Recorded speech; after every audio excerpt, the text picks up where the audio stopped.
Trade ചെയ്യുന്ന ഒരാള് നിർബന്ധമായിട്ടും അറിഞ്ഞിരിക്കേണ്ട ഒരു കാര്യമുണ്ട്.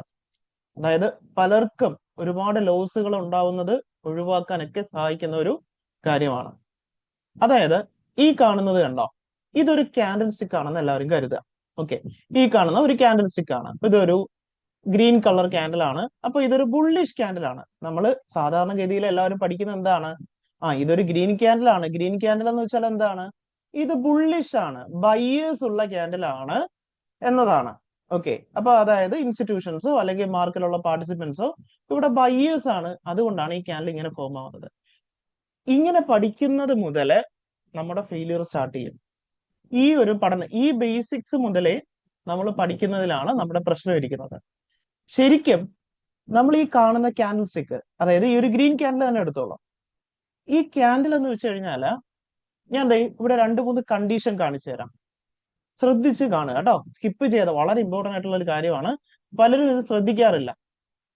ഇതൊരു ഡെയിലി ക്യാൻഡിൽ ആണെന്ന് കരുതുക. ഡെയിലി ടൈം ഫ്രെയിമിലുള്ള, അതായത് സ്വിംഗ് ഒക്കെ ചെയ്യുന്നവർ കൂടുതൽ, സ്വിംഗ് ട്രേഡ് ഒക്കെ ചെയ്യുന്നവർ കൂടുതൽ യൂസ് ചെയ്യുന്ന ഒരു ടൈം ഫ്രെയിം ആണ് ഡെയിലി ടൈം ഫ്രെയിം. ഈ ഡെയിലി ടൈം ഫ്രെയിമിലുള്ള ഇതൊരു ക്യാൻഡിൽ ആണെന്ന് കരുതുക. ഈ ക്യാൻഡിൽ എടുക്കുമ്പോ ഈ ക്യാൻഡില് പല രീതിയിൽ ഫോം ആവാം. പല രീതിയിൽ എന്ന് വെച്ചാല് ഇത് നോക്കിക്കോളൂ. അതായത് ആ ഒരു ഡെയിലി ക്യാൻഡിൽ, ആ ഒരു ഗ്രീൻ ക്യാൻഡിലെ ഉള്ളിലേക്ക് നമ്മൾ പോയി കഴിഞ്ഞാൽ, അതായത് ആ ഒരു ദിവസം നമ്മൾ ഒരു 5 മിനിറ്റ്സിൽ നോക്കി കഴിഞ്ഞാൽ ഒന്നെങ്കിൽ ഇതുപോലത്തെ ഒരു ദിവസമായിരിക്കും. ഈ കാണുന്നത് കണ്ടോ, ഇതുപോലെ ഒരു ഡേ ആയിരിക്കും അത്. ഇതിന്റെ റിസൾട്ട് ആണ്, അതായത് മാർക്കറ്റ് ഇവിടെ തുടങ്ങി, മാർക്കറ്റ് ഇവിടെ അവസാനിച്ചു. ഇതിന്റെ റിസൾട്ട് ആയിരിക്കാം ഈ ഒരു ഗ്രീൻ ക്യാൻഡിൽ. ഓക്കെ, ബട്ട് ഇനിയാണ് ശ്രദ്ധിക്കേണ്ടത്, അതെപ്പോഴും അങ്ങനെ അല്ല. ശ്രദ്ധിക്കുക, ഇതൊരു പ്രോപ്പർ ഒരു ബുള്ളിഷ് മാർക്കറ്റ് ആണ്. ഓക്കെ, ഇതൊരു ബുള്ളിഷ് മാർക്കറ്റ് ആണ്. എന്നാൽ ഇനി പറയുന്ന കാര്യങ്ങൾ ശ്രദ്ധിക്കുക. രണ്ടാമത്തെ ഒരു കേസ് നോക്കി, മാർക്കറ്റ് ഇവിടെ സ്റ്റാർട്ട് ചെയ്തു, ഇവിടെ കൺസോളിഡേറ്റ് ചെയ്തു, മാർക്കറ്റ് ഏറ്റവും ലാസ്റ്റ് ഒരു റാലി വന്ന് ഇവിടെ അവസാനിച്ചു. ഇതിന്റെയും റിസൾട്ട്, അതായത് ഈ കാണുന്ന ഈ മാർക്കറ്റ് കണ്ടോ, ഞാൻ ഈ മാർക്ക് ചെയ്തിരിക്കുന്ന ഈ ഒരു വൈറ്റ് ഏരിയ, ഈ വൈറ്റ് ലൈൻ കണ്ടോ, ഈ മാർക്ക് ചെയ്തിരിക്കുന്ന മാർക്കറ്റ്, ഇതിന്റെയും റിസൾട്ട് എന്ന് പറയുന്നത് ഈ ഗ്രീൻ ക്യാൻഡിൽ തന്നെയാണ്. അത് മനസ്സിലാക്കേണ്ടേ. അതായത് ഞാൻ ഈ മാർക്ക് ചെയ്തിരിക്കുന്ന ഈ ആദ്യത്തെ സിറ്റുവേഷൻ കണ്ടോ, ഇതിന്റെ റിസൾട്ടും ഈ ഗ്രീൻ ക്യാൻഡിൽ ആണ്. ഈ മാർക്ക് ചെയ്തിരിക്കുന്ന രണ്ടാമത്തെ മാർക്കറ്റ് കണ്ടോ, ഇതിന്റെയും റിസൾട്ട് ഈ ഗ്രീൻ ക്യാൻഡിൽ തന്നെയാണ്. തീർന്നിട്ടില്ല, കഴിഞ്ഞിട്ടില്ല. ശ്രദ്ധിക്കുക. അടുത്തതായിട്ട് മാർക്കറ്റ് ഒരു വലിയൊരു അപ്സൈഡ് നടത്തി, പിന്നെ അവിടെ അങ്ങ് കൺസോളിഡേറ്റ് ചെയ്തു, ഇങ്ങനെ കൺസോളിഡേറ്റ് ചെയ്തു. ഇതിന്റെ റിസൾട്ടും നമുക്ക് ഈ ഗ്രീൻ ക്യാൻഡിൽ ആണ്. ഇതിന്റെ റിസൾട്ടും, അതായത് ഞാൻ ഇവിടെ 3 ടൈപ്പ് മാർക്കറ്റ് മാർക്ക് ചെയ്ത് എല്ലാവരും കണ്ടോ, വരച്ചത് ഒരു വൈറ്റ് ലൈൻ ആയിട്ട് വരച്ചത് കണ്ടോ. ഈ 3 ടൈപ്പ് മാർക്കറ്റും ഇതിന്റെ റിസൾട്ട് എന്ന് പറയുന്ന ഡെയിലി ടൈം ഫ്രെയിമിൽ നമ്മൾ ചെക്ക് ചെയ്യുമ്പോൾ ഈ ഗ്രീൻ ക്യാൻഡിൽ ആയിരിക്കും. ഒരു ഡിഫറൻസും ഇല്ല. 3ന്റെയും റിസൾട്ട് ഈ ഒരു ഗ്രീൻ ക്യാൻഡിൽ ആയിരിക്കും.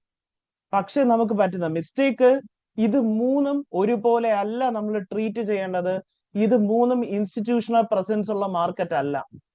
ഗ്രീൻ ക്യാൻഡിലുകൾ കാണുമ്പോൾ അത് മന്ത്ലി ടൈം ഫ്രെയിം ആയിക്കോട്ടെ, വീക്ക്ലി ടൈം ഫ്രെയിം ആയിക്കോട്ടെ, ഡെയിലി ടൈം ഫ്രെയിം ആയിക്കോട്ടെ, പലർക്കും പറ്റുന്ന മിസ്റ്റേക്ക് ആണ് ഗ്രീൻ എന്ന് കാണുമ്പോൾ ബുള്ളിഷ് ആണെന്ന് തെറ്റിദ്ധരിക്കും. അത് എപ്പോഴും അങ്ങനെ അല്ല. ഈ ഗ്രീൻ ക്യാൻഡിൽ പല സ്ട്രക്ചറിൽ ഫോം ആകും എന്ന് തിരിച്ചറിയാം. പല സ്ട്രക്ചറിൽ, ഗ്രീൻ ക്യാൻഡിൽ പല സ്ട്രക്ചറുകളിൽ. ഇത് കണ്ടോ, ഞാൻ ഈ മാർക്ക് ചെയ്തേക്കുന്ന ഒരു മെത്തേഡാണ് ഗ്രീൻ ക്യാൻഡിൽ ഫോം ആവുന്ന. ഇവിടെ സ്റ്റാർട്ട് ചെയ്ത് ഇതുപോലെ എൻഡ് ചെയ്യുക, ഇത് ഒരു സ്ട്രക്ചർ ആണ്. ഈ സ്ട്രക്ചർ അനുസരിച്ചിട്ട് വേണം നമ്മൾ ട്രേഡിംഗ് ഡിസിഷൻസ് എടുക്കാൻ.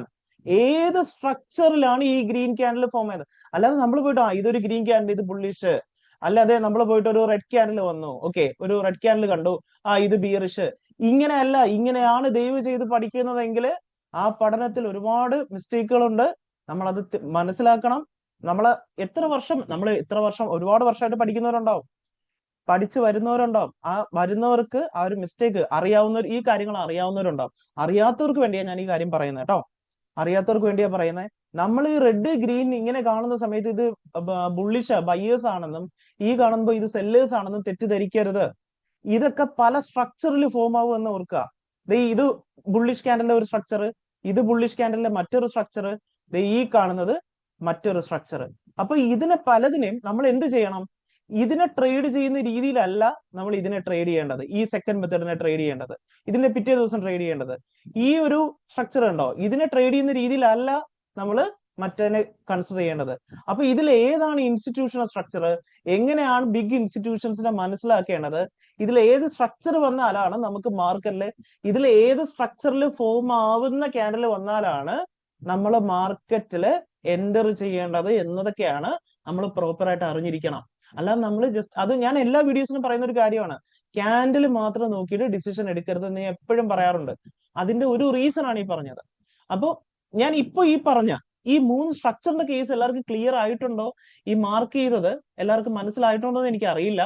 അതായത് നമ്മളെ ക്യാൻഡിൽ ഫോം ആവുന്നത് എപ്പോഴും എന്താണ്, എവിടെ മാർക്കറ്റ് തുടങ്ങി എവിടെ മാർക്കറ്റ് അവസാനിച്ചു എന്നതിന്റെ അടിസ്ഥാനത്തിലാണ്. ഇപ്പൊ ഈ മാർക്കറ്റ് ഇത് കണ്ടോ, ഇവിടെ തുടങ്ങി ഇവിടെ അവസാനിച്ചു, കണ്ടോ? അപ്പൊ ഇവിടെ തുടങ്ങി ഇവിടെ അവസാനിക്കുമ്പോൾ അത് ഈ ഗ്രീൻ കളർ ക്യാൻഡിലായിട്ട് വരും. ഈ മാർക്കറ്റ് കണ്ടോ, ഇവിടെ തുടങ്ങി ഇവിടെ അവസാനിക്കുമ്പോൾ അതും ഗ്രീൻ കളറായിട്ട് വരും. ഇത് കണ്ടോ, ഇവിടെ തുടങ്ങി ഇവിടെ അവസാനിക്കുമ്പോൾ അതും ഗ്രീൻ കളറായിട്ട് വരും, കണ്ടോ? പക്ഷെ സ്ട്രക്ചർ ഡിഫറെന്റ് ആണ്.